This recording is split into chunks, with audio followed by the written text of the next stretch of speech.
Mummy भूख लगी है। छोड़ो ना मम्मी, तुम दोनों मिले कहाँ? मम्मी भूख लगी है। मम्मी बस बोल देना 2 मिनट।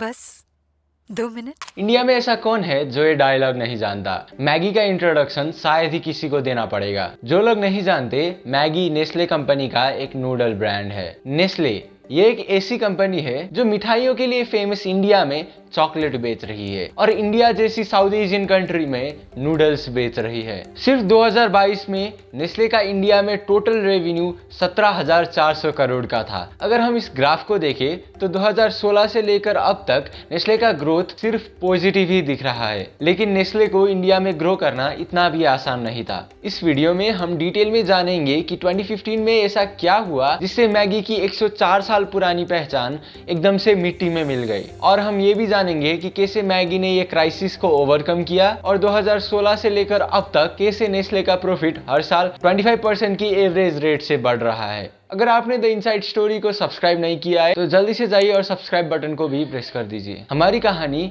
हेनरी नेस्ले नाम के एक आदमी से शुरू होती है। हेनरी नेस्ले जो एक स्विस जर्मन हलवाई होने के साथ साथ एक फार्मासिस्ट के असिस्टेंट भी थे, उन्होंने 1867 में वेवे स्विट्जरलैंड में नेस्ले की शुरुआत की थी। उसी साल 1867 में नेस्ले का पहला प्रोडक्ट फेरिन लैक्टे लॉन्च हुआ था। फेरिन लैक्टे जो छोटे बच्चों के लिए एक मिल्क का ऑल्टरनेटिव फूड था, सिर्फ कुछ ही सालों में ये प्रोडक्ट पूरे यूरोप में फेमस हो गया। 1920s तक नेस्ले चॉकलेट और पाउडर बेवरेज प्रोडक्ट्स बना रहा था, पर 1930s में नेस्ले ने अपनी कॉफी भी मार्केट में लॉन्च किया। ये कॉफी इतना फेमस है कि हर कॉफी पीने वाले के घर में नेस्ले का नेस्कैफे जरूर होगा। 1992 में नेस्ले ने मैगी को इंडियन मार्केट में लॉन्च किया। सिर्फ 20 साल बाद मैगी इंडिया का सबसे ज्यादा पॉपुलर और मोस्ट सेलिंग इंस्टेंट नूडल बन चुका था। नूडल्स सेहत के लिए खराब माना जाता था, पर दूसरे किसी ब्रांड से पहले नेस्ले ने आटा मैगी नाम का नया मैगी वेरिएंट लॉन्च किया, जिसका टैगलाइन ही था हेल्थ भी टेस्ट भी। इंडियन टेस्ट और जल्दी से तैयार होने की वजह से मैगी बच्चों से लेकर बड़ों तक फेवरेट स्नैक बन गया।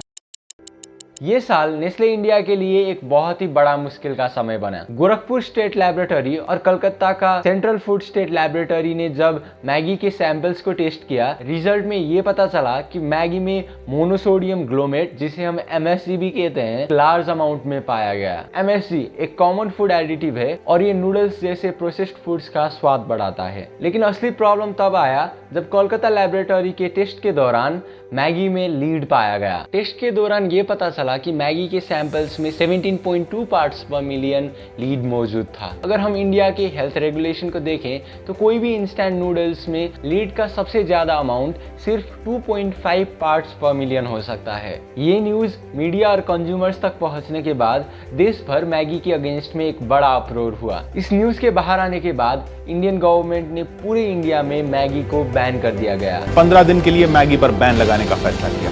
शायद ही कोई घर ऐसा हो जहां मैगी न बनती। भरोसा टूट रहा है तो गुस्सा सड़क तक दिखाई दे रहा है।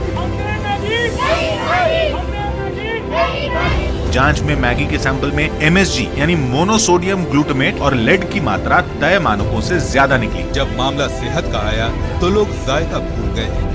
2 मिनट में बनने वाली मैगी। नेस्ले को अपने सबसे आइकॉनिक प्रोडक्ट मैगी को मार्केट से हटाना पड़ा। इस क्राइसिस के दौरान नेस्ले को 500 करोड़ से भी ज्यादा नुकसान सहना पड़ा और पूरे इंडिया से 37,000 टन से भी ज्यादा मैगी नूडल्स को डिस्ट्रॉय करना पड़ा था। लेकिन सिर्फ 1 साल बाद जून 2016 तक मैगी फिर से लौट आया था और इंडियन मार्केट में मैगी ने 57% हिस्सा हासिल कर लिया था। आखिर नेस्ले ने ऐसा क्या किया कि ये बिजनेस की हिस्ट्री में ही एक बहुत ही बड़ा कमबैक बन गया। नेस्ले इंडिया ने वो सब तो किया जिससे उन पर लगे हुए एलिगेशंस हट चुके थे, पर यही नहीं, नेस्ले इंडिया ने एक बहुत ही बड़ा PR कैंपेन लॉन्च किया और मीडिया के सामने अपने टेस्टिंग रिजल्ट्स प्रेजेंट किए। सुरेश नारायणन जो नेस्ले इंडिया के MD है, उन्होंने एक इंटरव्यू में भी कहा है कि अगर 2015 में मैगी क्राइसिस नहीं होता तो शायद आज मैगी इंडिया का नंबर 1 इंस्टेंट नूडल भी नहीं हो पाता। इसका मतलब ये है कि मैगी ने ना सिर्फ अपने क्वालिटी में अपग्रेड किया, मैगी में इंडियन टेस्ट लाने के लिए बहुत सारे मैगी के वेरिएंट्स भी लॉन्च किया। इसलिए आज हम जब भी इंस्टेंट नूडल्स की बात करते हैं तो हम मोस्ट ऑफ द टाइम